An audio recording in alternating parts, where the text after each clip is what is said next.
Hello everyone, it's Alexandra with WTI, and my favorite skin trio is this one by La Roche-Posay. It consists of the Effaclar Medicated Gel Cleanser, followed by the Effaclar Clarifying Solution, and last but definitely not least is the Effaclar Duo. So I have been using this trio for years and it has never disappointed me. So the first thing that I do is that I apply the Effaclar Medicated Gel Cleanser all over my face. You do not need much, just a little bit, and then I just rub it all over my face and then I rinse it with some water. The next step is the Effaclar Clarifying Solution. I grab a piece of cotton and just apply some of the solution on it, and then I spread it all throughout my face.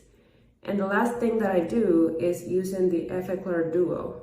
So this one step, I do not use it on my entire face. I just apply it where I feel like I need to apply some of it.